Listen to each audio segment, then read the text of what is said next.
What's going on, everybody? Welcome back to the Yankees Avenue Show on the Yankees Avenue YouTube channel. As usual, I'm Patrick Hennessy. That's Dan Rourke. Dan, how are we doing today? I'm doing good, man. It's a nice Monday morning, rainy Monday morning, so I'm kind of appreciating the vibes. Yankees split with the Astros. We got a lot to talk about. Before that, I do want to say thank you so much. We hit 100,000 followers on Instagram, which feels good. Pumped about that. So yeah, dude, I'm doing all right. How you doing? Yeah, can't complain. Fun weekend.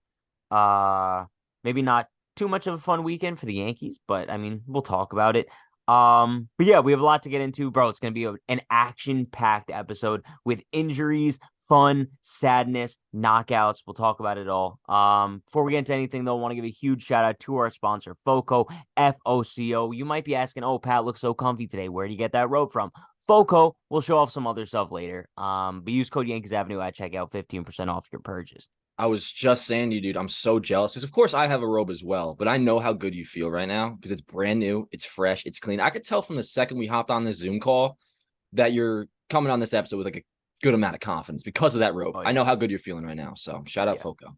Let's yeah. talk some ball though, dude. I'm ready to go. Yeah. But let me just say, I feel like I'm about to take this episode over, like it's nobody's business. Just throwing that out there. All right, dude. Just Well, let's leave it so, 50-50. Leave some so for you me. know what we always say. What you always say, but the Okay, seatbelt thing. okay. Grab your seatbelt, strap that baby in, and let's ride. Let's Okay, it's ride. gonna be a Let's wild do it. episode. Topic number one: the Yankees split a 4-game series with the Houston Astros. I guess coming into it, we probably would have been satisfied with a split. I don't think we were really expecting a series win, but the fact that it was at the Yankees' fingertips to win the series is kind of annoying. But Rodón continues to get rocked on Sunday. He left with a hamstring injury after giving up 5 earned runs. Now he has an ERA over 7 in his first 6 starts as a Yankee. After missing the first 3 months of the season and then coming back and just being an absolute disaster, blowing kisses to the fans, just being a mess, can we say that this deal is already turning into a disaster for the New York Yankees? 6 starts in, yes, absolutely. But I'm not going to go to the point of where many are comparing him to Carl Pavano. Real quick, I want to get this out of the way. Carl Pavano, totally different situation. That dude did not want to pitch. Rodon wants to. He wants to perform well. We know that. He's very upset by all this, how bad he's doing.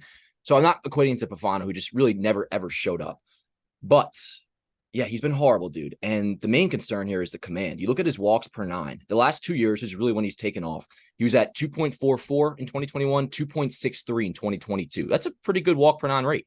This year, he's at a 6. And the strikeouts, they're down as well. 21, 12 Ks per nine. 2022, 11 Ks per nine.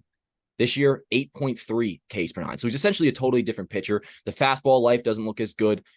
This doesn't look like the guy that was advertised that we thought we were getting. 6 years, $161 million deal, and we're already talking about how much of a shit show the contract is. This could get really bad really fast, and I guess you could say it already is doing that. What's concerning is the one positive I had about like the remainder of this year, if we were able to sneak into the playoffs, was the Yankees' rotation is good enough to definitely win you a series, and the pitching staff overall. But now all you really have is Garrett Cole. And shout out to Nestor. Nestor looked the best he ever did. So I really want to point that out. I don't think we'll talk about him too much today. Touching 96, 8 Ks and 4 innings. He looked phenomenal. But if you have any hopes of making some sort of noise in the playoffs this year, not that they're going to win a World Series or not, I'm not delusional. But in terms of winning a series, I don't know if we could say that now if we sneak in.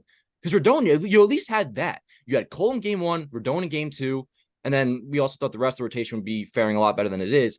But at the very least, you thought you'd have that. Cole, Rodon. All you really got is Cole right now. And then, yes, hopefully Nestor. So, dude, shit could change. The fact that he is losing a lot of command is probably actually a decent sign because, that can be corrected. That can be fixed. But as of right now, total shit show. This is bad, man. This is not good. Yeah, and my thing is the one piece of respect that we'll give Rodon is in his post game. He just seems to be owning up to it, which I respect, but also at the same time, I don't really care because like, bro, Sevy's owning up to it too, and you still suck. But yeah, I don't know what the deal is with Rodon, and I'm not gonna say like told you so, but obviously coming into the deal, like I thought it was a little bit overhyped for a guy who has a insane injury past in his career. And to be honest with you, like only has a couple really good seasons. And I don't know, dude. It's just I hope that we're able to see him turn it around, but I don't think I'd be shocked if he's not able to like return to the ace dominant form the Yankees thought they signed. And one thing I will say about the hamstring injury, I don't think that there's any ounce of it being real at all. I think he really just wanted to get off the mound. I know it's an insane thing to assume he's faking an injury, but it really just didn't. Let's be honest, bro. So It didn't feel like it was legit at I don't all, think and that's especially like outlandish. Go on, the sorry. way it was handled post game too, and how he was like, "Oh yeah, I probably could have stayed in, but the team's just doing what they need to do." You wanted to come out of the game. You made up a hamstring injury. You'll be fine for your next start, and hopefully you pitch well. If not, it's an excuse for you to go on the IL with a phantom injury. Okay, well, one, I don't think he's going on the IL, and two, I'm not all that concerned about this to begin with. But I will say, I don't think you're crazy for that. If Carlos Rodón was shoving, say he was in the 6th inning where I allowed 1 or 2 runs against the Astros, is he coming out because of that? I don't think so. I'm sure he tweaked it a little bit. I'm sure there was some sort of pain. But yeah, I'm sure how bad he was in the start had something to do with the fact that he came out and yeah, afterwards said he was pretty much okay. He doesn't expect to go on the IL, which is good. But yeah, for me, I mean, the contract when he signed it, it wasn't a concern of, oh, this might be a bad deal because this guy won't pitch well. Like I believe in Carlos Rodón how good he is. I mean, he's really been one of the best starters in baseball the last 2 seasons. The concern was, okay, why are you addressing this need when there's a much bigger need elsewhere, the lineup? That was what my concern was. I didn't think Rodón would be bad. The injuries were concerned. Okay, maybe you're only going to get 20 starts out of him this year. We're probably going to get like 10 or 15 come the end of the season, but I never thought the performance would be an issue. Now, to be fair, he didn't really have a spring training. So, the first month or so of like, okay, 4 starts, he's been bad. That's kind of his spring, give him the benefit of the doubt. But now we're getting to, dude, he's been around for quite some time now. I mean, Carlos Rodón has been a Yankee, like pitching us actively in the big leagues for over a month. So, especially a big start like that. The Yeah. Mets one was nice because it felt like a start. He had to step up, and he did. He pitched well against them. That was a promising sign. All right, let's take that and his momentum, go forward. Let's go. I tweeted out yesterday, put it out on Yankees app too. Like, Carlos Rodón has any balls, he'll lead the Yankees to a series win with a dominant victory over the Houston Astros today.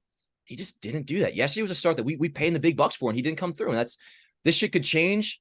I'm optimistic, so I'll hope it will change. And I'll say, yeah, it probably will. He can't be this bad. He will not be this bad. Absolutely not. But so far, dude, it's been horrible. Horrible. Very disappointing.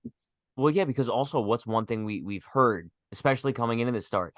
Oh, Carlos Rodón dominates the Houston Astros. The Yankees got him because he's the Astros Had a kryptonite. 1.55 ERA in 7 starts entering Sunday. Yeah. Yeah, and what does he do? He gives up a 3-run bomb to Jake Myers, gives up a bomb, not a bomb, but a home run to Yordan Alvarez, and just walks completely Martin Maldonado, who apparently fucking owns us all of a sudden, which is unacceptable. completely unacceptable. But yeah, it was just an overall putrid start from a guy who this is a start why you pay him the big bucks, right? To go out on the mound at Yankee Stadium and get the series win over the Houston Astros. Like that's why you pay him the money. And he couldn't get the job done, bro. And I think that the Yankees are crossing very murky waters if Rodón doesn't pick it up very quickly because like you said, we're looking at a rotation now where if the Yankees do sneak into a playoff spot, which at this point it's feeling unlikely, but if they do, you need at least 3 good starting pitchers. So if you have Cole, which is basically a lock at this point, hopefully Nestor. I'm not gonna like bank on him being back fully after one start, but hopefully he keeps it up. And then he's like your number 2. You don't have a number 3 right now. I would say right now the Yankees' 3rd best starting pitcher is Clark Schmidt. Because now you lost Domingo for the season. Sevy, I don't know what the hell Sevy's deal is. Yeah. And then Rodón obviously has been super inconsistent as well. So if the Yankees do make a playoff run, they're going to need more than 2 starting pitchers. So one of Sevy or Rodón or both are going to have to step up big time. Sevy, dude, he's a lost cause to me now. And I thought, and this really, dude, we didn't talk about it all that much, but losing Domingo sucks. That's a big, ginormous blow. Because if he were still around, Sevy's a lock to go to the bullpen. Yeah. Now, though, however, I think he still has to be. Dude, call up Randy Vasquez or even Johnny Brito. Because those two, at least, I mean, well, they're not great. I mean, Vasquez has been pretty damn solid in the big leagues. Brito, a little inconsistent. But even if you were to go the route of Brito, you have more of a chance to win with him than Sevy. And I love the fact that, dude, Friday, I wasn't even upset that Judge was sitting because Sevy was starting and you chalk it up like a legitimate punt game. It made sense to sit Judge because you knew you were going to lose. Sevy was horrible. And this was such a series that if you took this series, dude, I'd be a believer. If you took 3 out of 4 from the Astros, because also we scored 7 runs yesterday on Sunday. And the offense not like it looked great. They missed a lot. They did not capitalize on a lot of opportunities. But still, you score 7 runs, you have Carlos Rodón on the bump, you should win that game. And they didn't. One more point I want to make, though. about, because we're only in year one of this. This is why it's so concerning. You look at the money the Yankees have in the books for next year, right? And just the huge, ginormous salaries for 2024. Of course, you have Judge at 40 million, you have Cole at 36. Those two are fine. Then you have Stanton. He's at 22 with the adjusted luxury tax from what the Marlins are giving us. So 22 for Stanton. Then Rodón 27. You have Rizzo basically for 20 because he also has a buyout as well, which the way it all mixes in equates to 20 million. You have DJ for 15. You're paying Josh Donaldson next year, by the way, because he has a buyout that you'll owe him 6 million for. And then next up after that, Tommy Kahnle 5.7. That's okay. But bottom line is we have so much money committed to the books for the future, and Rodón is like at the forefront of that. Year one, 27 million a year. And so far, 6 starts in, or whatever, 7 starts in, ERA over 7, negative 0.5 WAR. He's not striking people out. He's walking the world. Like, this is one of the many reasons why shit sucks right now, dog. Like, not good. Not good. Yeah, not I mean, one bit. Like you kind of emphasized there, it's year one. These are supposed to be the years where you're supposed to be getting prime Rodón. And the fact that we're already kind of seeing, I don't know a good way to describe it, just like I don't want to say downfall because we don't know if this is like actually like a decline of him, but just to see like non-successful performances and injuries already in his first 4 months as a Yankee, it's not ideal. But I will say one thing about Sunday in particular, just the Yankees offense, because bro, nothing was really impressive about the Yankees offense The Sunday, Astros walked the especially. whole fucking town. They 11 batters walked, so they did Yeah, work. yeah, we scored like I think 4 runs in that one inning to tie the game, solely based on walks and hit by pitches. So nothing about the offense really wowed me too much, but I think it was more so the Astros just handing us runs, which is something we usually see when the Yankees play like the Royals or the A's, right? It was weird to see it coming from the Astros, but still, I'm not blown away by anything we saw offensively from the Yankees this series. It was nice to see them get some hits off Verlander, but other than that, bro, nothing coming out of this series makes me really feel like, oh, wow, I have a newfound positivity about this team going down the stretch. I think the only thing I could look at is Nestor, and him coming back and having a good start is a very, very nice sign moving forward. But offensively, like, it's been much of the same. Like, Bowers continues to hit well. Is everything okay? There's some fucking loud ass truck interrupting your point. I was like, what the hell? No, that's rude, actually. Ridiculous. But yo, Bowers continues to rake. A little bit concerned about Judge. I know we don't have like a topic about him for the show, but I guess one thing I will touch on as far as Judge goes, it kind of goes back to my original Judge prediction when he came back. I think I said he's gonna homer in his first game back and then he's gonna struggle. We've seen him draw the walks, but I think it's pretty obvious at this point he's playing at like 70%, maybe even lower. There's been so many pitches that he's gotten where I'm like, yo, Judge crushes that ball. And it just seems like he's missing these pitches, and it's probably because of the toe. I think that if we hit like September 1st or even late August and the Yankees are well out of a playoff spot, Judge is going to sit for the rest of the season. I just think don't maybe think with it would a couple weeks, maybe. Probably as he should, right? Because at this point, I don't think it would be worth if they were out of a playoff hunt right now. I don't think Judge would even be playing at the moment, but I just don't think it's worth it because the guy's clearly not healthy, and you don't want it to get worse going into next season where you're looking to compete. But as of right now, what we're seeing from him isn't the Judge we know and love. Yeah, I'll give my 2 cents real quick. I'm not concerned at all if they were to be out of a playoff spot, maybe come like mid-September. I could see that. Like if you're 6.5, 7 out, hovering right around 500, yeah, you probably sit them the rest of the way. I'll say this, and speaking of not being blown away about the Yankees, I also was not blown away by the Astros. I actually thought, all year we've been saying the American League the American League's wide open. There's not a true threat. The Astros, after getting Verlander, I was like, okay, they probably are the team now. You also have the Rangers. You have, the Orioles are legit. They didn't really get, they got Jack Flaherty. Good for them.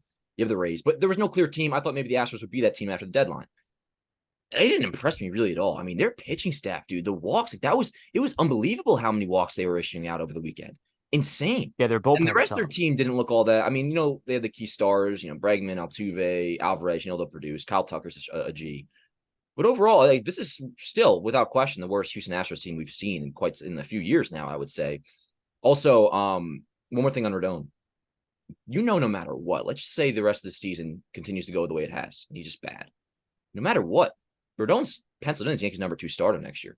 And obviously you give him a rotation spot no matter what. But I'm also saying, like, we're going to have an off season, spring training, going into the regular season of you'll have Garrett Cole, fine with that. And then your number 2 is Carlos Rodón. So right away, or after Cole, right away, you have a question mark. So pray to God this dude figures it out. That's my last take on Rodón. But yeah. The Yankees are in trouble, bro. Doug, I don't even know if it's trouble. Of course it's trouble for sure. But the rest of the season is such a wash for me. While still hoping they Not make the even this playoffs. season.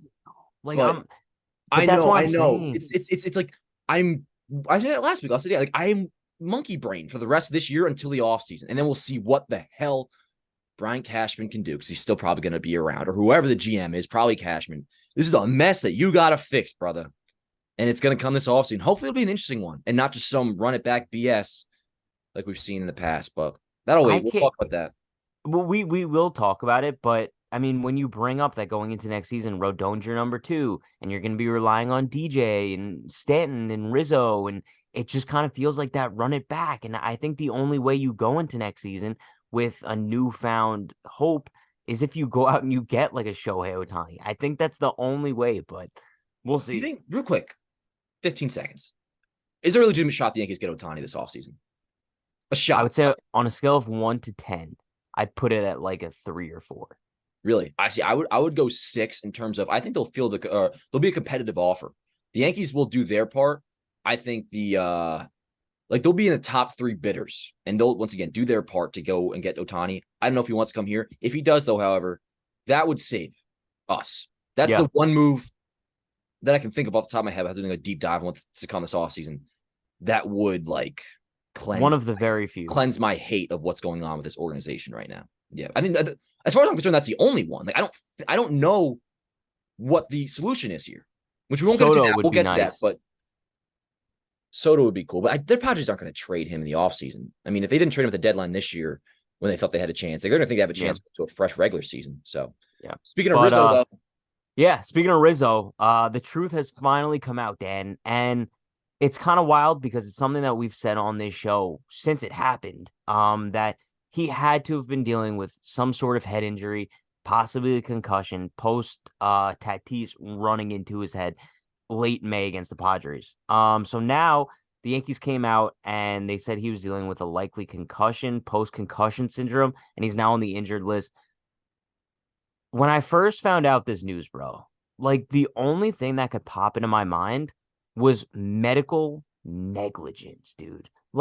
I don't know who needs to be blamed here, but someone needs to be jailed for not realizing Anthony Rizzo has been playing with a concussion for 2+ months. Because at this point, it's not even performance on the field, because obviously his performance on the field has suffered a ton, but also you're putting the dude's life at risk every time he steps in the batter's box. I'm not a doctor or anything, but I'm assuming, let's just say, dude gets hit in the head by a 95-mile-an-hour fastball already with a concussion. That could be debilitating. That could ruin the rest of his life. So just the fact that the Yankees were so negligent, while every fan on Twitter and every fan with any sort of platform was saying, yo, Rizzo probably has a concussion, that's why he's been playing so bad. The fact that the Yankees didn't realize that blows my mind. But are you now more relieved that we finally have an answer as to why he might have been struggling and why he might have been the worst player in baseball the last couple months? Or are you more disappointed that the Yankees missed this for 2+ months? At first glance, when the news first broke, I was on the other end of it. I was very pissed at the Yankees. First thing I'll say is this is good news. Not the best way it could have came, but it's good news in the fact that we have an explanation now why Rizzo was so bad for the last couple of months. And you would like to think, and this should only take a week or two, or maybe a couple weeks, that once he comes back, he should be okay. They're going to get this figured out. We now finally have an answer, and then hopefully Rizzo returns to being Anthony Rizzo, which, remember, first 2 months, he was having a career year. He was phenomenal. Yeah. I'll say this, dude. I disagree with you now, because once again, when it first happened, I was like, the Yankees are idiots. Everybody told them this. This was obvious. There's no way this dude just turned into a meatball out of nowhere for no reason. And we were all saying this. You're right. However, more and more reading into it, and Rizzo did a whole piece at The Athletic the other day, it does make sense that they missed it. It does. They tested him for concussion at first, and he cleared it. He was fine. Post-concussion syndrome is different than just an actual concussion. It's something that does develop over time. And Rizzo mentioned how he constantly would tell the Yankees, I'm fine, I'm fine, I'm fine, from a player's perspective of you don't like to make excuses. So he wrote in this article, or he sent this article to The Athletic, he would get annoyed when his wife would suggest something was wrong. He'd get annoyed when his teammates would suggest something was wrong. Didn't mention the Yankees specifically, but I'm sure that may have been the case as well. Rizzo truly thought that he was fine. Now, over time, especially the last few weeks, and this is something that clicks perfectly with what we all thought. Rizzo would mentioned how he would recognize a pitch, see it. Normally he would hit it, but he would just be off. And he'd be like, what the hell? I saw that pitch perfectly, and it went right by me. I would normally crush that pitch. And we would mention that, yo, this is a swing. This is a pitch that Rizzo would normally crush the second deck, rope a homer on, and it just looked off. He would miss it. And that's something that would happen more and more over the past month or so. And it came to the point where he was getting foggy, having this hangover effect every single morning for no good reason. And then he approached the Yankees within the last couple weeks saying, yo, something might be off here. Maybe we should get some tests. The Yankees apparently were very supportive of the whole, or not supportive, that's the dumbest word to use, but once he acknowledged something may be going on, they handled it right away. I think this is more of just a very unfortunate situation. Rizzo tried to play through it. He wasn't really telling many people about it, try to shut down every possible notion that something could be wrong. I don't want to get on the side of blame the Yankees for everything. They're dumb at it, or they're bad at everything they do. I think this is just a very unfortunate situation. Rizzo tried to keep it under wraps. The Yankees had no idea. They did tests at first. Nothing came back. And then eventually they did more tests. Turns out he's been dealing with some shit that developed over time. So from everything I've read, it's more of just an unfortunate circumstance. I don't think this is on the Yankees, despite what I felt initially. Yeah, I mean, it might just be an unfortunate circumstance, but I don't know, bro. I have to view it as you're the New York Yankees, and you're supposed to have one of the best medical staffs in the world. I don't care if Rizzo's being like, "Oh, it's nothing, it's nothing, it's nothing." This is something that the Yankees should have been prepared for, right? Even if the initial concussion test came back negative and they cleared Rizzo, if post concussion syndrome was a thing that they were knowledgeable about and they knew could happen over time, it's something that they should have possibly kept an eye on. And while I'm not saying it's anybody's fault, I guess, it's just an unfortunate circumstance. I wish it was something that the Yankees could have informed Rizzo of, that it's a very high possibility you have post concussion syndrome. But it just doesn't seem like it was anything that anybody thought of, which, going back to what I originally said, it feels like negligence. And I just think it's ridiculous that he was playing with this for 2 months. And the fact that the news comes out after the trade deadline, after the Yankees could have possibly gotten a solve at first base, and after the Yankees dealt with Rizzo at first base 2 months, just absolutely eating up a spot in the batting order. It's frustrating. And who knows when Rizzo's even going to be back at this point, because I don't think there's a timetable yet, right? No, well, they said it should only take 1 to 2 weeks, but I would probably lean more so towards at least a couple weeks he'll be out. The thing is for me that they did the concussion test, so it makes sense for me to, at the time, you rule that out. You don't think that's possible. Also, the fact of the whole idea was that it was a neck injury, and the test on the neck came back fine. He said physically, at least, he felt the best he ever had, which that remains true. It just mentally, he started to develop brain fog, which did get worse, I guess, or more noticeable, that it was he couldn't even dispute it over the last few weeks, although it's obviously been there for a couple of months now. I think it's very unfortunate. The Yankees have messed up a lot of things this year very badly. I know, but have the Yankees never heard of post concussion syndrome before, though? Is this I mean, news no, to them? it's a valid point. I'll say this: I'm a little more just bothered about Dr. Ahmad recently and who was, I guess it was the Domingo thing, but it always seems that he's the one that's not too much on top of stuff in terms of getting shit done in a timely manner. So from that aspect, I guess I hear you. If we were to roast him, but I don't think this is one of those situations where I think this is more unfortunate. It developed over time. Sucks that it happened, but I do get how the Yankees missed this. And I want to read one quote from Rizzo. This is his shortest one, but also to kind of capitulate everything I'm saying here. Bear with me, kind of long-winded, but here's what he said. I don't think anyone missed it, honestly. We did the test. I passed the concussion test. I sat out for 4 days, played, felt fine, and didn't feel anything. Even talking to the neurologist, they said with concussion sometimes it's the after effects. Maybe the brain wasn't fully healed. As far as registering as concussion, there was no signs of that. The way they handled it, the Yankees, I love the way they handled it. They trusted me. I trusted them. We went on and played. Just talking with them and having dialogue. It's not like an ankle injury where you feel the ankle injury all the time. This is a brain injury where I've played this game for 17 professional seasons. The grind of the season wears on you always. Do you ever get tired throughout the year? Yes. Do you get foggy throughout the year? Yes. So it's one of those things he was able to just talk up as maybe being fatigued. He related it also back to when he had cancer, like 12 years ago, where you just feel tired and you think, oh, this is part of the season. I'm also getting older. This could just be part of the grind. But then after a while, you realize like, no, this isn't normal. And then finally it clicked. And the good thing about this is Rizzo should come back to who he was in the first couple of months. So if we get him back into August and you do stick into a playoff spot, that's huge. It just sucks that this happened. And that's my thoughts on it. I don't think anybody's really to blame besides fucking Fernando Tatis Jr. One thing I will say about like doctors and stuff for the Yankees, I find it so funny when, for example, when Rodón left the game the other day with the hamstring thing, how they'll put out a tweet and like shout out the doctor who's treating them. They're like, oh yeah, Rodón left the game with left hamstring tightness. Shout out to Dr. Chris whatever for treating him. Yeah. Bro, like does the doctor need to be shouted out for treating him for hamstring tightness? Beef with fucking Ahmad, dog. I don't think it was Ahmad with Rodón, by the way. I think it was someone else. He's like their lead doctor. I'm sorry. Yeah. I want to roast you real quick, and I'm sure you're a decent guy. But man, like the Ahmad story was hilarious because he'd been dealing with it for a couple days. The whatever caused him to come in relief that day. What was his injury? It was the armpit issue. Yeah. No, which we know at this point likely wasn't real. No, I'd buy that. That's another thing. Like you think Yankees were covering up. There's no way. Yeah, it was, and also the drinking thing happened after that, anyways.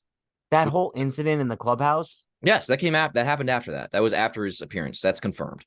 That was after the appearance. 100%. 100%. But anyways, Herman's been doing this armpit issue for a few days, and it takes Dr. Ahmad till like an hour before first pitch of a game he's going to start to see him. It's like, dog, you're the Yankees doctor. Your main priority should be these players. And it seems he's just like he's got other shit to do. I don't know if he goes out to like a million lunches a day or what, but it doesn't seem like he's always like a real doctor. Available. Yeah, he's apparently the shit, dog. Like he's probably a really good doctor. He's just quite a busy man, it seems. It just seems like he's not around as often as he should be for being the Yankees' primary care doctor. Well, no, but that's why I'm saying, like, when I say, do you think he's a real doctor? Like, do you think, like, oh, I could go on ZocDoc, book an appointment with Chris Ahmad for 2 p.m. today? You shouldn't be able to, and I'm concerned you can. That's kind of what I'm getting at here. Like, dog, you should have one fucking care, and it's this logo. And your wife and kids, sure. But outside of that, dog, like, there should be no other priorities. Are the Yankees not paying you enough to only have one job? Or, like, what are we doing here? It seems like he's not available as much as he should be. Is it Dr. Christopher Ahmad? Yes. I cannot find him on ZocDoc.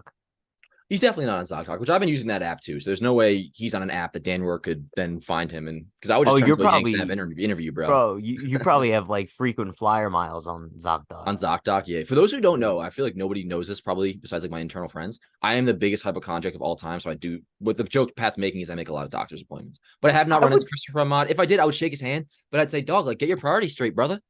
No, I would say, speaking of Dan being a hypochondriac, I would say you've gotten better from the past. Yeah, because the doctors keep telling me I'm fine. I go to the ENT for the third time in the last 3 years. This dude has the nerve to tell me I don't have lymphoma. I'm like, doc, I'm telling you.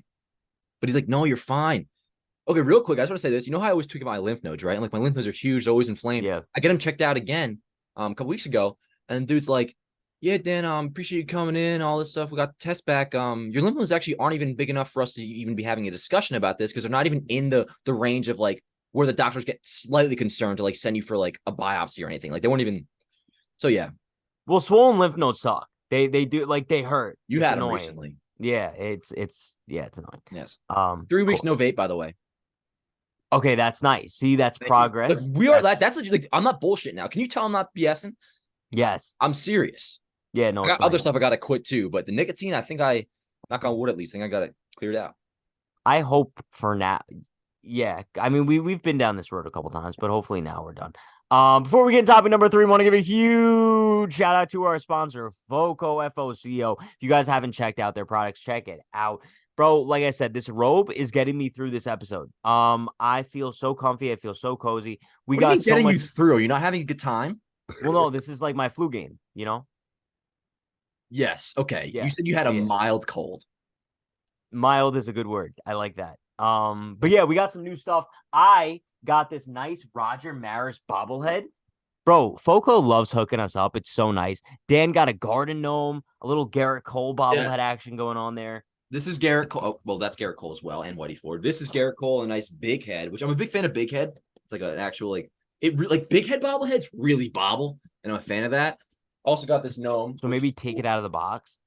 No. It's it's a collector's thing. Foco would respect this if I show them the fact that I don't take any of them out of the box. Same with like getting a Hess truck back in the day. But there's one more thing I also do have to show that's brand new, just got this weekend. Oh, those are sick. Crocs. How about it? Oh, I gotta sneeze. Worn Crocs before. Ugh, mute yourself. Just kidding. I'll do it in post. I've never worn Crocs before, so I didn't know exactly how to do it. This goes behind your foot, I assume, right?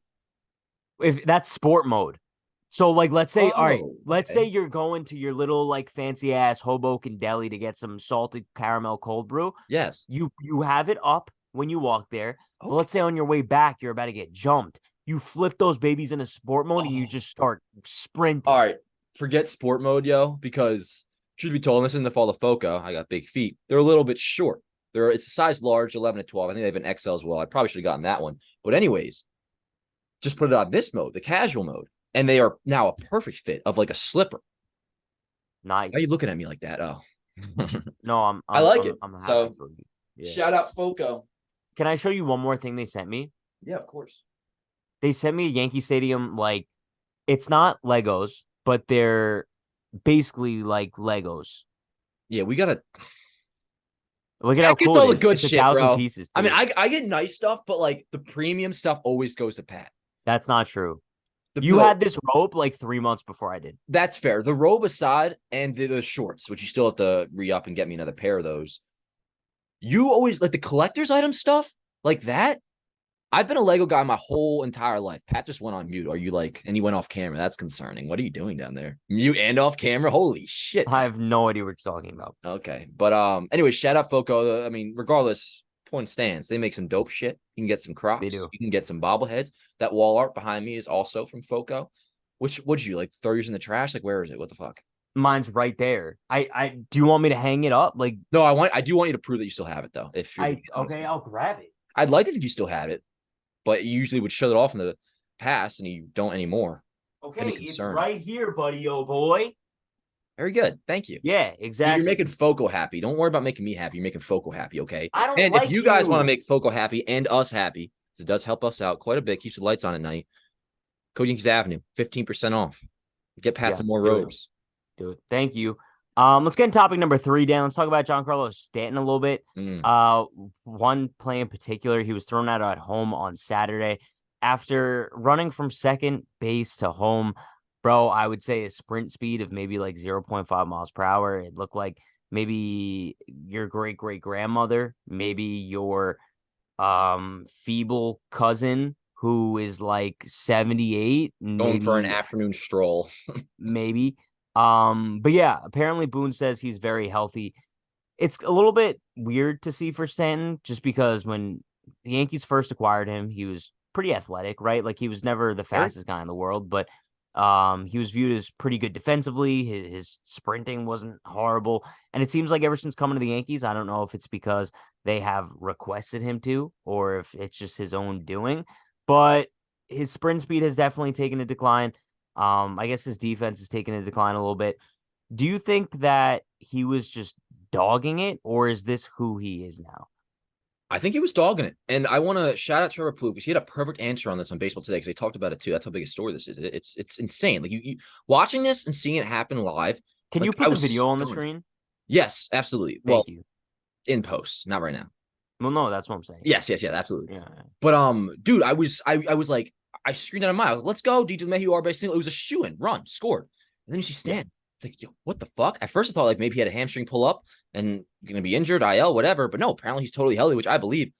This is what Plouffe's take was. Why can't like Boone just come out and say like, yo, he's healthy, which I believe, but he's just trying to prevent another injury from happening. If he were to say that, this is actually one I want to get on Boone a little bit. It's like, bro, just be honest. Like, you don't have to lie about that shit. It's obvious what's happening here, especially because the injury he landed on the IL with this year happened on, it was a double that he was pulling into second base. And I guess he pulled up a little bit. I kind of forget exactly what it was, but I know that's what happened. He pulled his hamstring running to second base.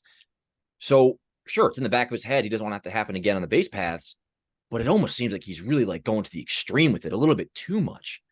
Yeah. I know this guy's paid to hit home runs, paid to get extra base hits, but you still got to be a little bit of a baseball player. And I think He was overdoing it on that play. It is a concern. I'm glad he's not healthy, so I'd rather this be what we're dealing with rather than him going the IL. But bless you. Or was it a cough? It was a cough. Yeah. Okay, die then. Hate when people say that, like, "Oh, bless you," and they're like, "It was a cough." I mean, I kind of asked you, so it's okay. But like, you ever do that? It's like when he coughs, bless you, and like it was a cough. Okay, fucking croak then, bruh. No. So what I used off topic I know, real quick. in high school when someone used to like sneeze in class, I would be like, "Bless you," and then they'd be like, "Thank you." I'd be like, "Just kidding." See, that's just being a dick. No, yeah, I it's respect not it. nice. Yeah. It's a shame, dude. Stan's only 33 years old. I did not think we would get to this point already to where he's breaking down. Like his body just can't handle like being a typical baseball player anymore. I just kind of wish we'd be a little more honest about it, which doesn't ultimately make a difference, but also it's like from a semantic standpoint, it's like, bro, like just be honest. The dude can't run, or I think he's capable of running. That's just not what he's going to do anymore at this stage in his career, which we shouldn't be at this stage in his career just yet. He's once again still only 33 years old. But yeah, so to answer your question, I do believe he was dogging it. Yeah. I think it's frustrating. But I'm not entirely mad about it, right? Because would we have preferred Stanton give it 300% of everything that he has on that sprint home, and then I don't know, bro, he pulls a quad or a Did you say hamstring or it's 300% though? Oh, we asked you yeah, for that. Okay, so let's just say he was probably running at like, let's say an honest 10. number of, Let's say 10. well, I would say like 35, 40%. In terms That's of generous. if he was like booking it, would obviously be 100%. What we saw on Saturday was, I say, around 35%. Don't you think he'd at least go like 60 or 70? Because one more point I want to make too, dog, I feel like you're increasing your odds of injury because you're never letting your body get loose. If you keep yourself tight like that all the time, how are you gonna? Yeah, but It's kind of the okay. argument I go with the whole real quick on like him playing the outfield. Like, and he said this himself, it keeps him more loose, keeps him more involved in the game, so he's not as stiff. And that I think prevents injuries. Him going 35% around the base pass, I don't think that helps prevent injuries, to be honest with you. And I'm not asking him to go 100, maybe go 65 or 70. And part of it's on Luis Rojas too, because if you know that's what Stanton's running it is at, then you probably shouldn't send him. But yeah. Yeah, I think the question comes at this point now, the one that we really have to ask is this Stanton's doing or is this the Yankees doing? Like, did the Yankees instruct him to not run close to 100%? Don't even run 50%. Or is Stanton being the one to be like, can't get injured again, can't get injured again? I want to know who's guiding this ideology to him because it's Nice definitely not word. something he's doing naturally. You know what I mean? Yeah. Yeah. I If mean, you had to guess who's making the decision for that. I think the Yankees do tell him, take it easy. Don't dive for any crazy balls. I think they're saying this to Judge now, too. Don't take it easy on any balls, or do take it easy. And then don't go crazy on the base pass. Yes, I think they're telling him that. But I think it's like legitimately like a mental block in his head at this point because how much the injuries have been ramping up as of late with like the soft tissue stuff, that he's petrified of getting hurt and he's just taking it to the extreme. He's looking clunky too, man. Like he's starting to look, it's not just like, this is what's weird. It's kind of almost a hybrid of, okay, yes, dogging it, but he looks clunky, dude. He does not look athletic anymore, Giancarlo Stanton. He does not look athletic. He looks very unathletic, which is, it sucks, man. It sucks. And I love Stan. You love Stan, so we don't got to explain that. I didn't think we'd be here yet this early into No, his contract. no, Still got I 4 years agree. left. But like I said, like if this will help preserve him moving forward, I'm okay with it. It's unfortunately a So trade-off that we will accept, yes. yeah, because like we said, like Sandslaw is what, like 3 4 after this years, season. Yeah. 4 years left after the season. I'm assuming most of that time is going to be as the Yankees DH. And as we said last episode, I'm not even close to giving up on him offensively. I No, still think he has a lot in the tank. So I'd rather have him here to mash than to see him run the bases. So if that's the trade-off that we have to make, I'm here for it. fair. No, I'm with you on that 100%. I thought that ball won us the game, by the way. 950 expected batting average, 110 miles an hour off the bat to end game 4. Thought he walked it off. He's looking better at the plate. He has like, you're giving me the look right now, dude. What do you But look, I don't know what You're you're giving me the talking look about. like, shut the fuck up, Dan. Let's move on to topic 4. So with that said, let's move on Who to said topic. that? No. I want to stay on this. This is my favorite topic we might have ever done in the history of the show. I was going to say Giancarlo Stanton has like 10 home runs in his last 17 games. So at least he is hitting the ball with power and almost walked it off in game 4.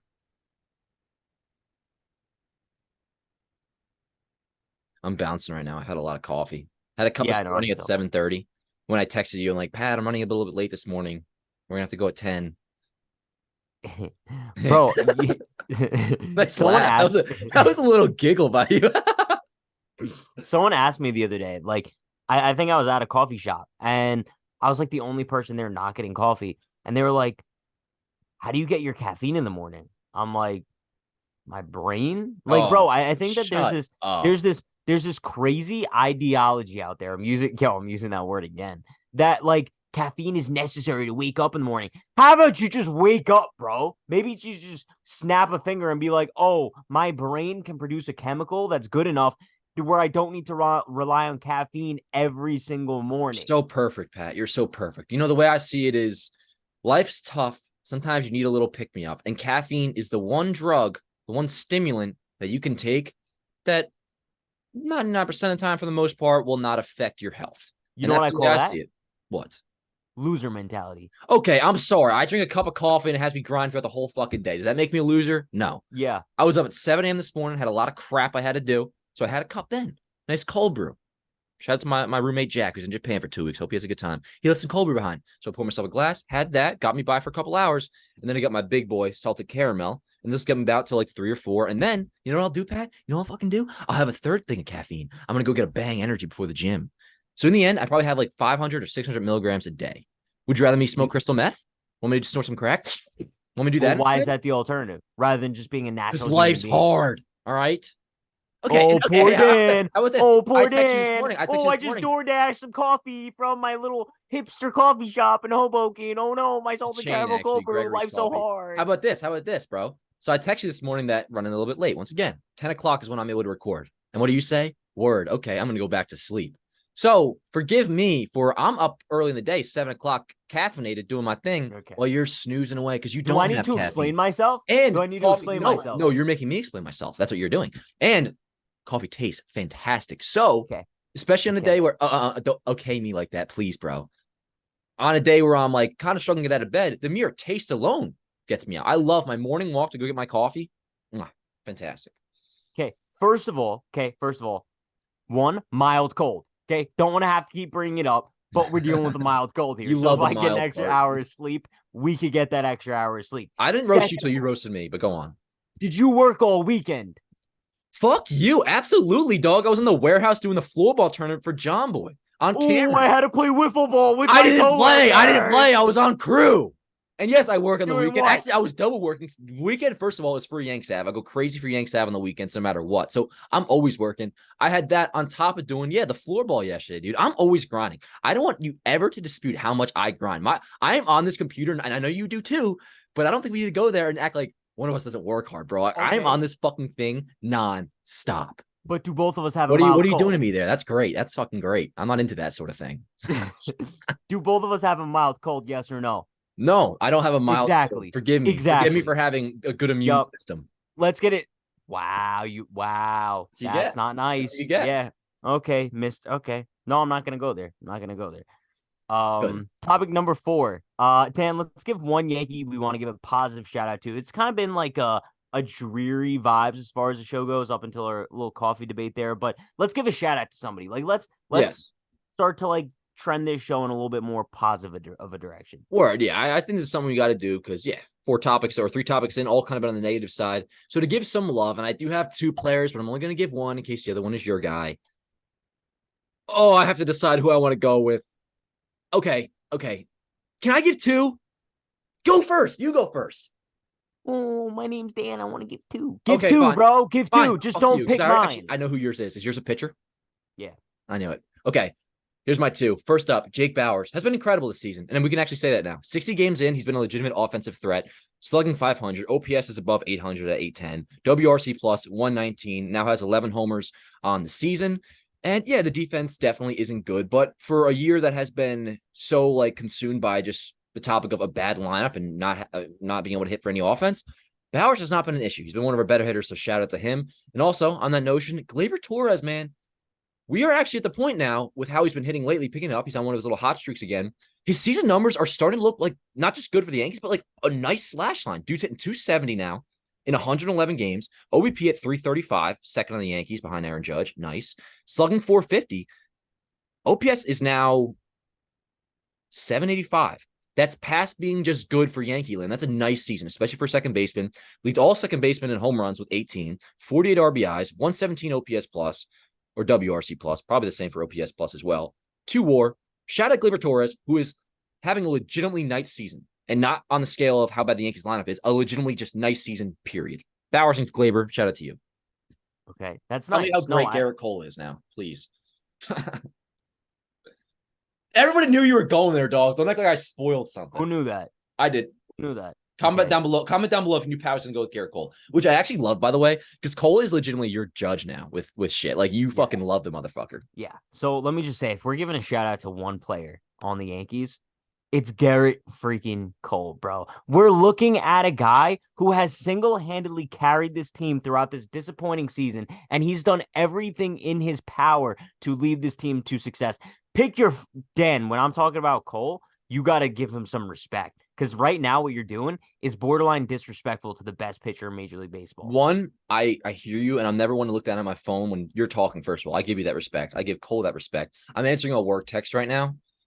Oh, okay. So I would never. I'm always listening to what I could repeat verbatim exactly what you just said. I'm not going to because we're on a time crunch. But let me continue going on about Cole.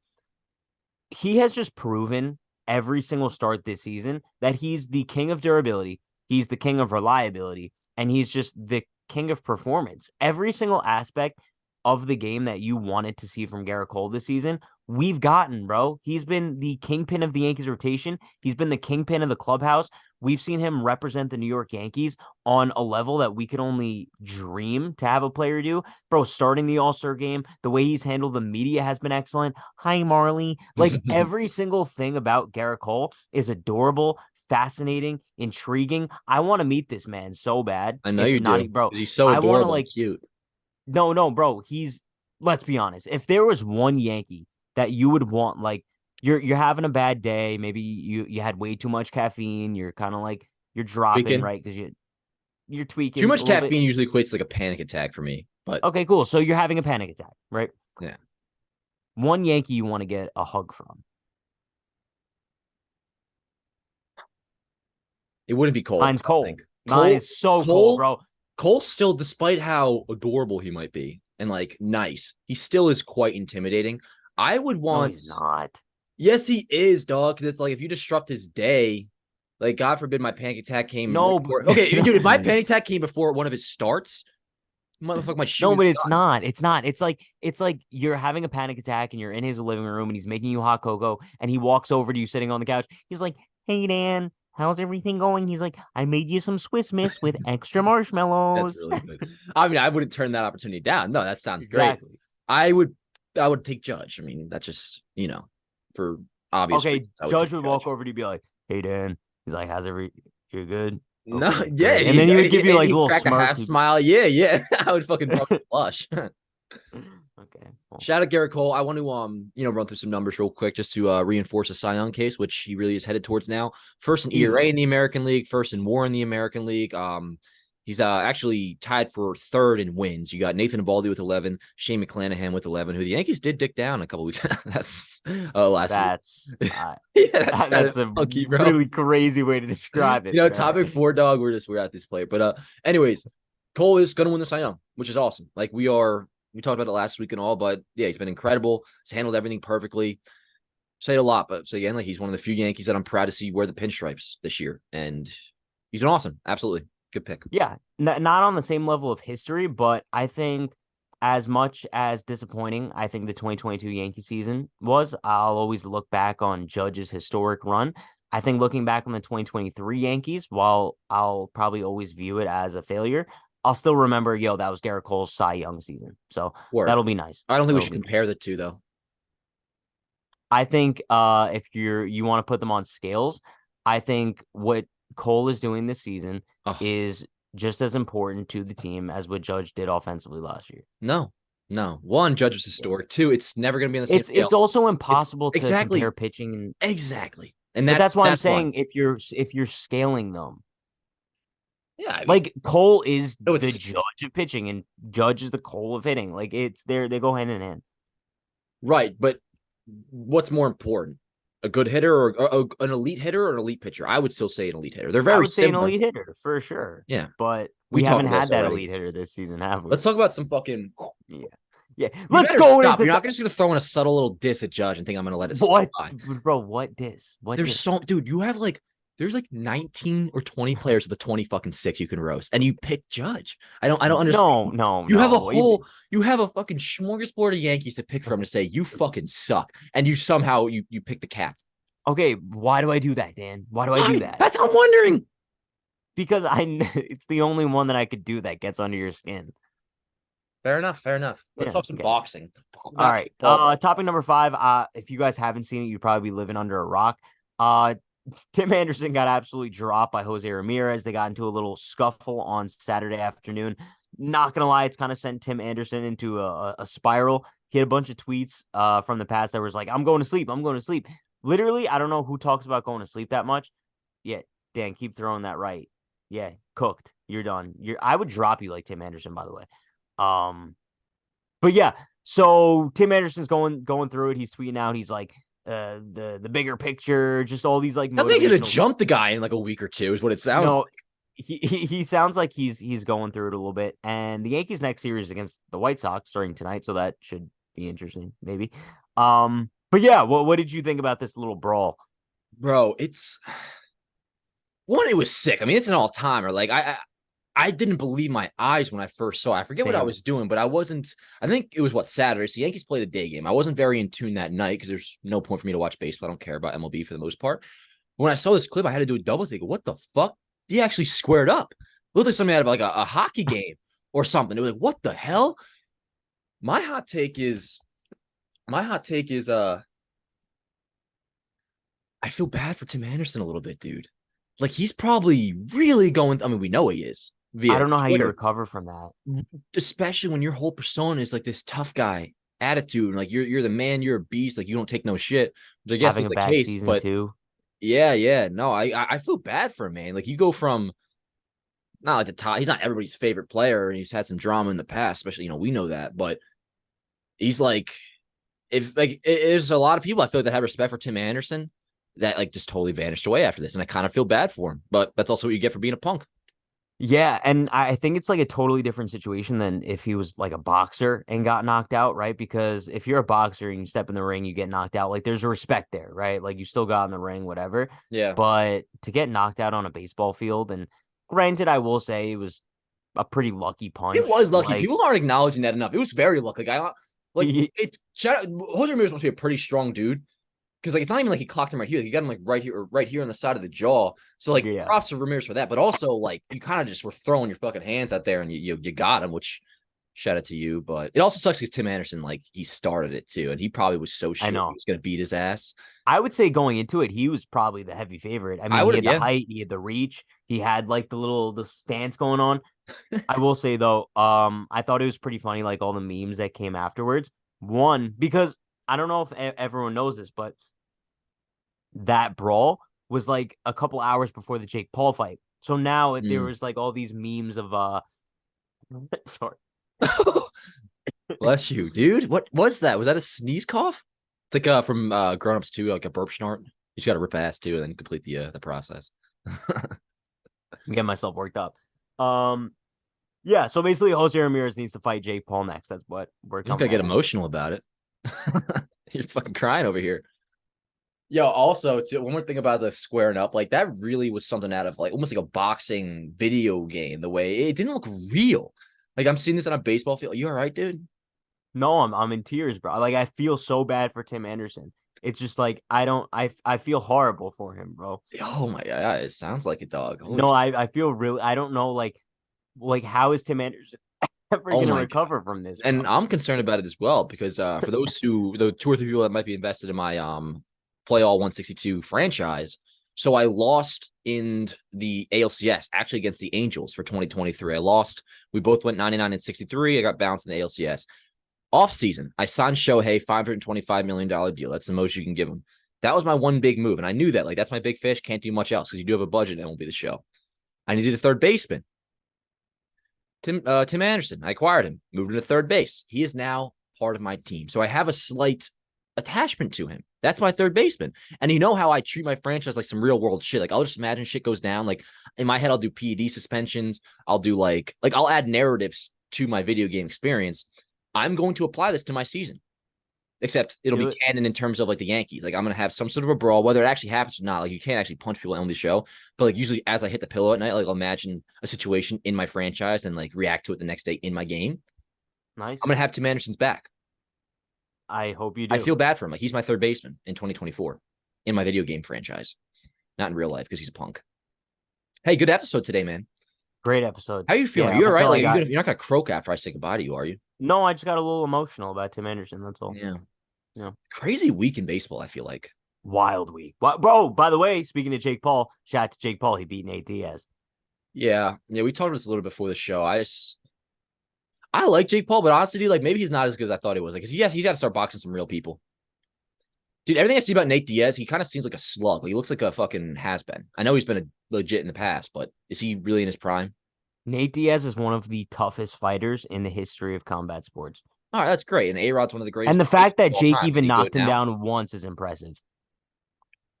I thought maybe, dude, if you like knock him out in the first couple rounds, like, all right, fine. But like, it took him the whole fight, right, to knock out this dude who doesn't he not really box anymore? This Nate Diaz guy, bro. Nate Diaz, he never boxed before, but he has a chin of absolute steel, bro. Steel. Wow. What did Logan do? Logan won in WWE. Now, WWE is fake, right? It's performative. Yeah, so I don't get it. I like Logan a lot. Logan's cool. Shout out Logan. Shout out Logan. Shout out Jake. Shout out everybody, bro. Yeah, I guess. All right, yo, good show today, Pat. Where can they find you on socials? TikTok, Twitter, @UnhingedPatrick, Instagram @TrueHennessy, and follow us on TikTok @Yankees Avenue. Yeah. Yeah, that is. Avenue. Yeah. Fuck. Like, no, at fucking Red Sox Avenue. Like, what do you? Okay. All right, buddy. Yankees. Don't. All right, buddy, mate. Man, you really are concerned about the cough situation here. Every time you don't speak, you go on mute. Okay. I don't know what you're talking. I have no idea over here. That's all good. New host of the Yankees Ave Show. Yankees Ave on Instagram. Yankees Avenue on. Thanks again for 100K. I really appreciate it. Yankees Avenue on YouTube. Dan on Rourke on Twitter. I've tweeted like 2 or 3 times in the past week. So one might say I'm back. Nice. Possibly. Accidentally went on Threads this morning for some reason. Like I clicked on the app. I'm not even logged in anymore. You see their numbers are down to like they only get like 6 million users a day or something. Yeah, it's rough. It's not a lot at all. So they're done. Yeah. But yeah, that'll do it for this episode, bro. We got a White Sox series coming up. Cole's pitching Monday nights. Yankees need to go. So they have the White Sox for 3, off day Thursday, and then I think we're in Miami, or maybe they're here. But anyways, 3 against the White Sox. No, we're in Miami. We're in Miami. Okay, 3 against Chicago, 3 against Miami. Yankees got the. Then after Miami, you got to sweep one of these series. You have to sweep one of these series, and the other one you take 2 out of 3. Put yourself in a good spot come the end of the week. I'm excited. I think the Yankees did look better, and a lot of people are roasting Harrison Bader on what he said, which is valid. Like, because he was like, we took a lot of this was a big momentum for us. Like, we took a big step forward. People are roasting him. I actually do think there's some validity to what he was saying. I think the Yankees are looking better, and there's reason to think they might do pretty decent this week. So hopefully they do. We'll see. Let's hope they do. Go 5-1, at the very least 4-2, and yeah, we'll see you guys Thursday. Sound good? Thursday. Sounds beautiful. All right. See you guys next time. Let's go Yankees. Her body's gold like September. She burns through the night like an ember. And all those things we try forgetting, I remember. But we say we all fine, we all fine.